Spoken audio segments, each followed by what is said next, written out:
Hey BizBlend fam, welcome to the BizBlend Podcast. Okay, let's quickly set the tone here. So Warren Buffett says, price is what you pay, value is what you get. Now because today we are not doing hype, we are doing math, we're talking franchising financials, how much it really costs, what revenue can look like and the profit potential.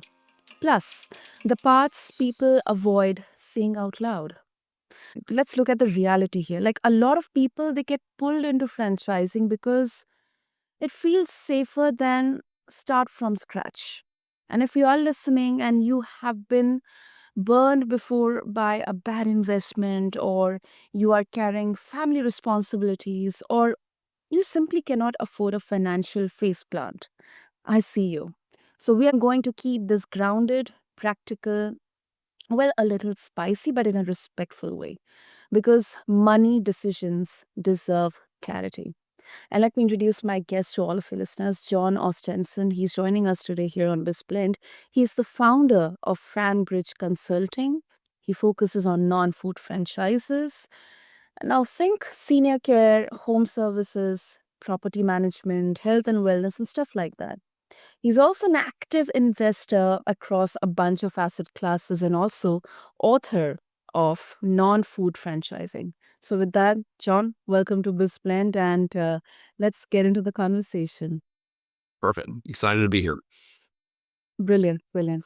Okay, before even we begin with the discussion, Jon, like before diving into the numbers and the financial aspects here, what's the one misconception that you hear the most about franchise money or franchising? Yeah. Yeah.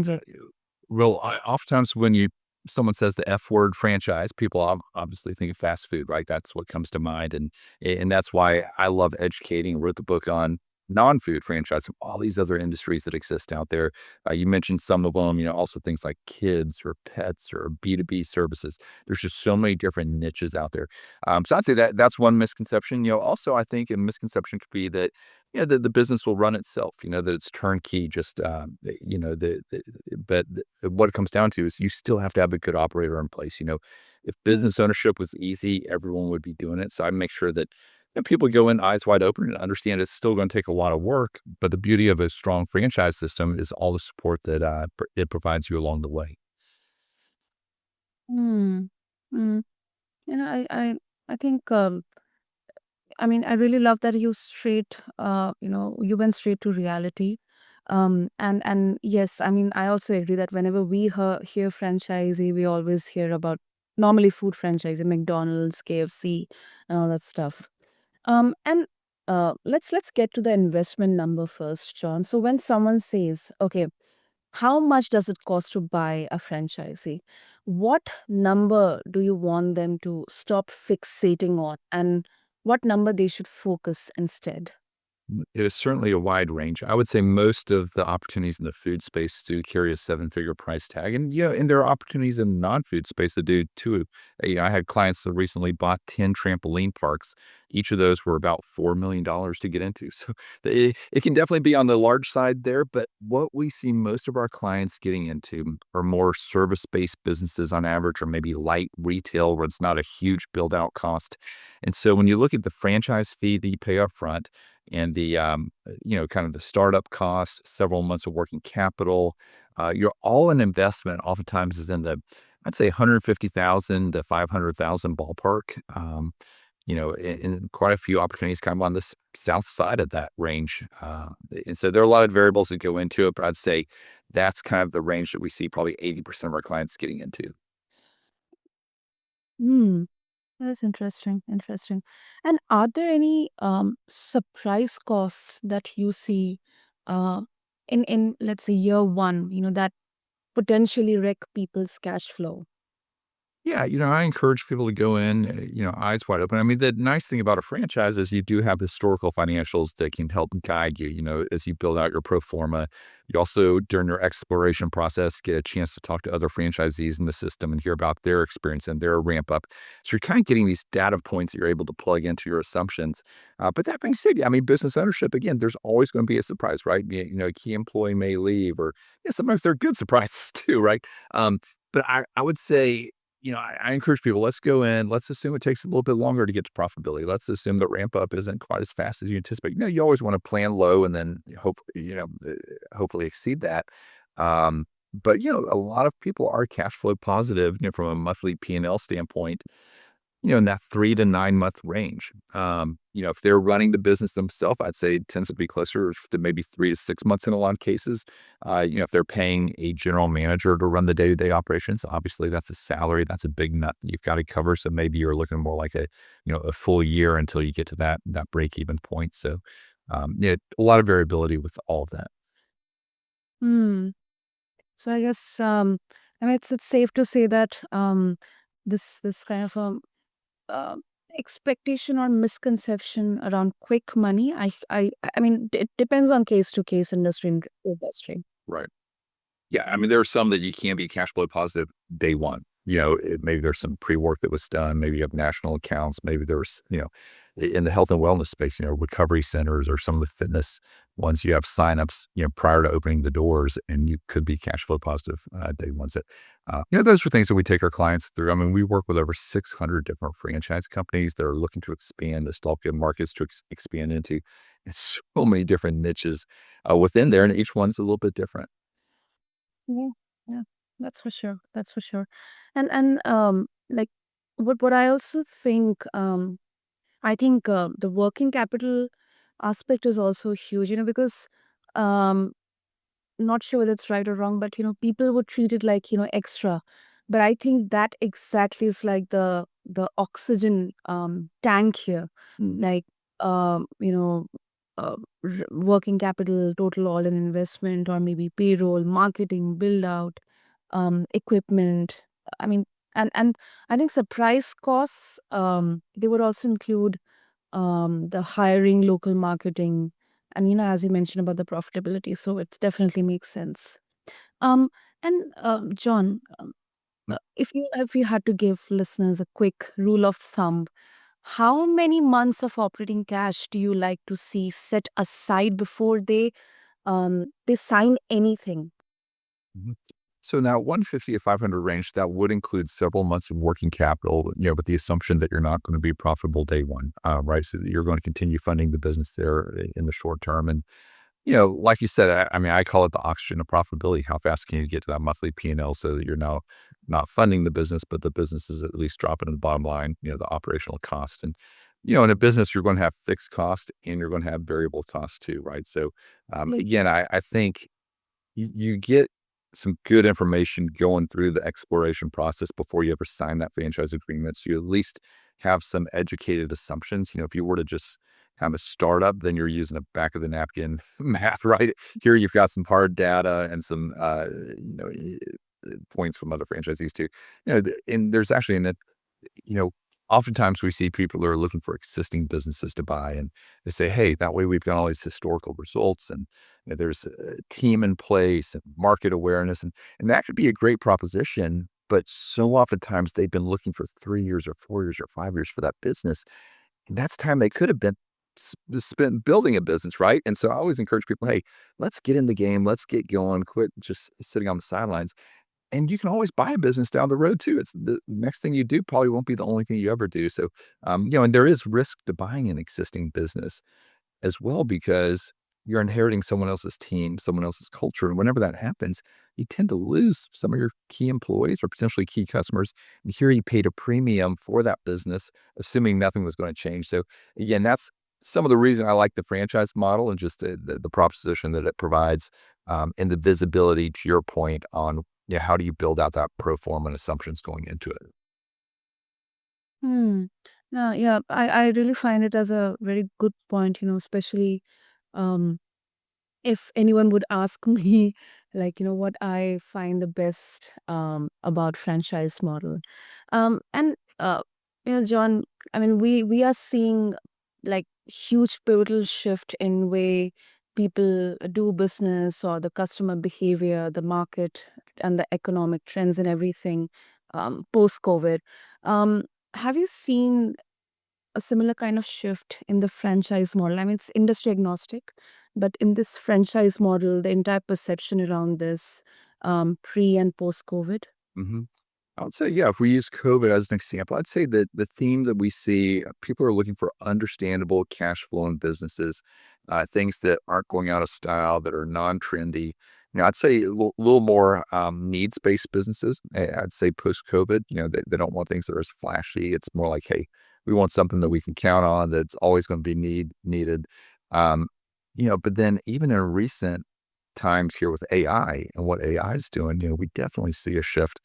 I mean, I read an article in the Wall Street Journal every day, and it feels like every 2 or 3 days that there's another one about, white collar workforce, is concerned about losing their jobs. And the CEO of Ford came out and said half of our white collar jobs won't be around in a couple of years. I mean, they're becoming more and more bold in these statements.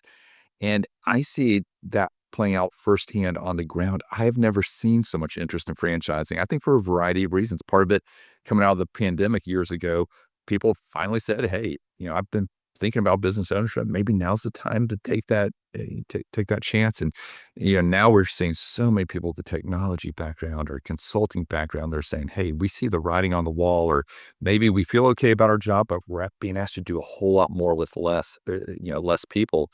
Yeah. And so, or I'm tired of traveling. I'm ready for that freedom. And I mean, they're coming to us saying, "Hey, we don't know what it looks like. We don't know what industry we want to be in. We're a blank slate. But let's look at some opportunities and kind of see where it goes." No, I absolutely. And I mean, in many of my conversations, I've really found, and this is specifically, with regards to um, this assumption that, franchise model would probably work better in a food industry and not likable maybe in the non-food industries. But I'm really seeing some very innovative concepts actually scaling very well, mindfully scaling in their franchisee model, whether it's, as you mentioned, some of the examples like pet, there is in beauty, wellness, in fact, in public sanitation, and then, pet grooming, and even, daycare. I mean, there's so many now different industries coming up and actually on franchise model. Absolutely. And it's eye opening to people because I love, first off, it's entirely free to work with us. So let me get that out of the way. We're essentially a real estate broker, but for franchises, we get a referral fee from the brands. None of that's passed on to our clients. So what I'll do is I'll take a client, get to know them, and then say, "Hey, if I were in your shoes, here are 12 opportunities across different industries that I would be interested in considering that are open and looking to expand in your market." And that's when the light bulb starts to go off for them. They're like, "Gosh, I never thought about dumpsters, but if I can make that kind of money," or we've had clients do incredibly well with youth soccer, with kids swim lessons, with senior care, with senior fitness, that works with different, a lot of people have a B2B services background. And so that may be a freight brokerage type opportunity, or it might be insurance adjusting or consulting around cost mitigation for small and medium sized businesses. And so, it is fun to expose them to these things again that they never would have thought of on their own. And we've got nothing against the food guys. We need them. We support them. It's just my humble belief that there are easier ways to make money. Exactly, exactly. No, I mean, it's food business. I mean, it may look uh, good and exciting, but if you look at the backside, and there's a lot of challenges. But then, I think it also comes down to how passionate you are. I mean, yeah, it's no small feat. Yeah. And I'll say this too, not every franchise system is created equal, right? You've got a couple thousand companies out there, and just like any industry, you're going to have good players that provide great support to their franchisees, and you're going to have some that don't provide great support. They're not ones you'd want to be essentially married to, right? So that's where we come in to try to help. And, you know, th- I mean, I've just seen firsthand how diverse backgrounds, all sorts of, different fields or geographies, they come together under a shared system of support of what they can do now as new business owners because you've got franchisor on the sidelines supporting them like a coach. You've got, the ability to buy in bulk. You've got learnings that you're getting from other franchisees. There's this built-in mastermind, right, in the system where you're learning from each other and just kind of shortcuts your path to success. So yeah, again, you talked about misconceptions at the beginning of the conversation. Oftentimes, I think people think it's all about brand, right? In food, it's all about brand. In hotels, it's all about brand. But what about the $50 billion insulation industry? Most people can't name a brand of insulation, right? I mean, and so it's all about the support systems in getting their franchisees, to third base faster than you would be able to on your own. Yep, yep, makes sense, makes sense. Let's get to the math here. First let's talk about the revenue numbers. Um, honestly, like they get thrown around like confetti. So, John, what actually drives revenue in non-food franchises? Is it the territory size or the lead flow, ops discipline, pricing power, or the brand presence around the owner, or is it absolutely something else? Yeah, I'd say it's all of the above, but probably the two biggest for again, when we have 600 different companies that we're talking about here, it's everyone's gonna be a little bit different, but I'd say two common through lines would be, the lead generation, right? And that's something that's you're evaluating a franchise, you want to understand where's the business going to come from, right? And part of that's going to be on the franchisor side, where maybe they're running the digital advertising for you. Maybe they've got national accounts in place in some cases, or built-in referral partners. But then part of it's going to be on the franchisee side, getting involved locally, maybe getting involved in the Chamber of Commerce or, sponsoring the Little League baseball team down the road. It's some of that awareness in the market as well. And when you have those two marrying each other, then you really have, you're set up for success. So I'd say those are the biggest things, but end of the day, it's all the above. Some of the retail businesses are a little more transactional where, it's kind of like you set it in the right location and you run some marketing and they come in the door. Service-based businesses where maybe you're, getting calls off of your marketing and going to their home. They may be a little more sales oriented versus transaction oriented. I'd say most of these aren't like overly salesy. They're more consultative type sales, right? But there are some that are true sales opportunities that are a great fit for people with that kind of background. Hmm. Hmm. Um, especially non-food franchising, like what typically determines, whether um the franchise becomes like a high margin asset versus, just an expensive job. Yeah, you never want to buy a job, right? I always joke, I'm a business owner. I spent many years in corporate world. I'm the hardest boss I've ever had, right? But I love it. I wouldn't have it any other way. Absolutely love what I do, and can never go back. I think part of that depends on the franchise system. Part of it depends on the individual and their mindset. Half of those that we work with come in and they want to be owner operators. They want to be the ones running the business. Now, some of them do have the mindset that over time they want to eventually replace themselves and move on to the next thing and work more on the business than in the business.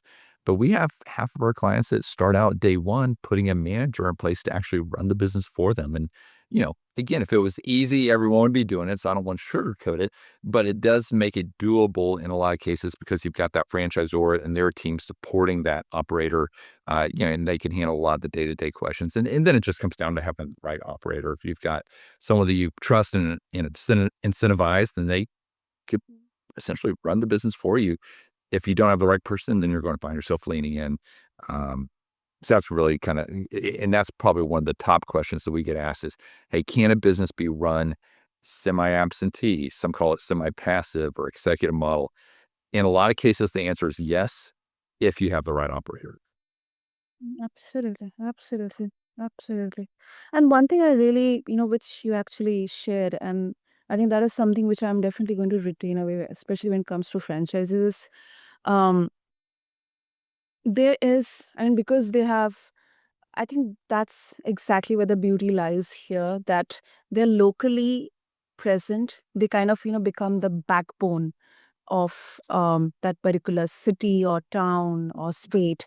And I think the structure is, I mean, I think for a successful franchise model, I think that becomes a kind of the secret sauce here, that whatever structure and process it all started with, that is replicable. And I think it's also the decentralization here, that if you have multiple franchises across the entire country, or maybe if even if you're going global as well, the structure, the foundational process is replicated, but then the kind of legacy is established in such a way that someone who knows the local market in there, someone who has who is connected with the customers locally on ground, I think that absolutely plays a very vital role in the success and longevity of the franchises. Exactly. No, you said it very well. I was in London this summer, and I spent some time with the CEO of a large swim school company, and they sold out the UK over the years. Franchisees performing great, and they were looking to enter the US, and I kind of helped them with that. And recently had some clients in Raleigh, North Carolina, buy into it, and they came back and bought more territory. They've been so pleased. But that's an example of business that is replicable. They've got the systems, they've got the technology stack already day one. Yeah, there's going to be some marketing tweaks, right? Entering a new market like Raleigh, North Carolina versus the UK. However, they've understand, when you've got a quality product, you can kind of adapt it for those local marketing. Mm. I've got a client in Denver that just pulled in Denver, Colorado, that just pulled the trigger on a pool cleaning franchise, kind of staying in that same swim lane here, if you will. And with that is a business that actually started in Canada. They figured out, how do you operate in cold markets, right? How do you create enough demand and need year round to be able to support homeowners with pools? So, but that would be a very different business down in South Florida as far as how they go about it. So, yeah, every franchise system needs to be able to ebb and flow and have some flexibility. But end of the day, it's all about the processes, the systems, and the people. That's the value add to new owners. Exactly, exactly. And before we wrap up, let's challenge a bit the narrative here. So, John, some people would say that franchising is a business ownership with training wheels. Others say it's buying a job with rules. Kind of what we discussed just a few minutes ago. Like, where do you land, and what is the most honest way to know which one it will be for a specific buyer? Yeah. Again, I would say think about what's right for you for this next season. You look at so many case studies of clients of ours, and how they scale over time. Some will buy multiple locations out of the gate. Some will buy just one, but then they're made that opportunity to buy other franchisees over time, right? And so you're building, kind of a bigger empire there by acquiring others. Some will come back to us and buy more brands. Some will go out and start their own company now that they've got the franchise experience to build off of. So there are a lot of different paths. And again, it comes down to the individual, their mindset, their stage of life, what they're looking to do, and in part the business as well. There are absolutely cases where, and again, not every franchise system is created equal, right? There are ones that want an owner operator and kind of lock them down, and they may feel confined within four walls, right? But then there are others that you really serve as a great springboard. I think of a client of mine in actually in North Carolina as well, Nathan, or I'm sorry, South Carolina. Nathan, he's the largest franchisee of 2 Men and a Truck. He does about 45 million in revenue per year across 12 different markets. And every year or two, he comes to me and says, "Hey, John, what are you liking out there?" And we've got this young guy that we want to promote and give them responsibility. And he'll buy into another franchise system, put them in charge of it, and kind of support them from the sidelines. And so, I think that's a great kind of example of what can be done when you think big and you have that growth mindset. Of course, of course. I think this is also a very important point, before we conclude. Um, you know, a lot of deals happen because people use leverages or SBA loans. So when does leverage make sense in franchising, and when is it a trap? Just like wearing a nice blazer. Yeah. Yeah, no, I'm glad you asked the question. I think it's very relevant because again, most people are getting into things that are between 150,000 to 500,000. in most cases, they're not paying all cash. We have some people who will, but a lot of people like the idea of paying 20% cash and then leveraging the other 80%, almost like you're buying a home. And SBA loans here in the US do tend to be the most common mechanism. Banks obviously prefer lending to franchises. That's a very common approach. Probably 2/3 of our clients use SBA loans to fund their purchase. Um, and obviously the interest is tax deductible. Some people like to roll over their retirement plans through what's called the ROBS program, ROBS, and that's where they can actually purchase the business with a retirement plan. They pay themselves a salary, um, from it. Some will use that in conjunction with the SBA loan. So there are a lot of different ways to make it happen. And kind of to your question, yeah, some people love the idea of leveraging. A lot of Mhm. real estate investors invest in franchises. They love the idea of taking on debt. That's what they're used to. Others say, "Hey, I'd rather not take on the monthly debt payments." Some love the idea of self-directing their retirement dollars. Others say, "I don't want to touch my retirement." So it really is. It comes down to the individual, but there are definitely a lot of options that they can utilize. And are there any red flags that would show up in a borrower's plan, that would make you think, I mean, that this is going to be a cash flow chokehold? Yeah, when we think about opportunities, a lot of times franchises may be earlier in their development, right? They still have good territories available, but you're catching them earlier in their growth. It comes down to having good people behind it. And every investment I make across different asset classes, including franchising, I'm looking at the people behind it. And I think that's your biggest indicator of success in the future. What have they done in their past? What are they bringing to the table? What people have they surrounded themselves with? So I'd say that's the biggest piece. Obviously, we're also looking at the financials, the competitive advantages.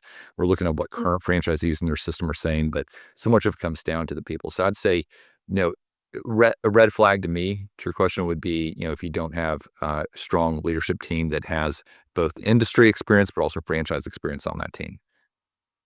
Mm. Yep, that absolutely makes sense. John, so before we wrap up, if our listeners, if they would like to connect with you, what would be the easiest way? Yeah, and I'd love to share a free copy of our book, Non-Food Franchising, which you can get from our website. So come out to our website, FranBridgeConsulting.com. That's FRAN bridgeconsulting.com. Share your email address. We'll reach out with you with links so you can download the book. And if you'd like to take a next step and jump on an intro call, again, entirely free, I'd be happy to jump on calls with any of your listeners and help them process the idea of franchise ownership and what it could look like in their case. Super, super. There you go, listeners. I'll have all the details in the show notes. So just go and explore John's website, book offer.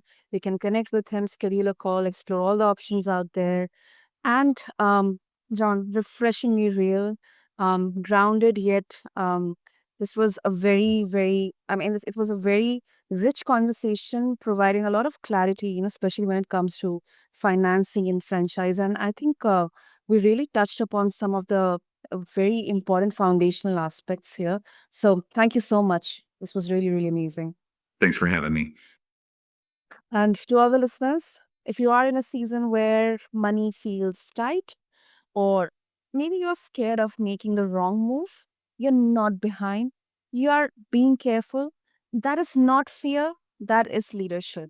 And if this episode helped, share it with one friend who's been kind of flirting with the idea of franchising and needs a reality check with empathy. Until next time, this is BizBlend, and I'm your host, Sana, and I'll catch you in the next episode. Thank you.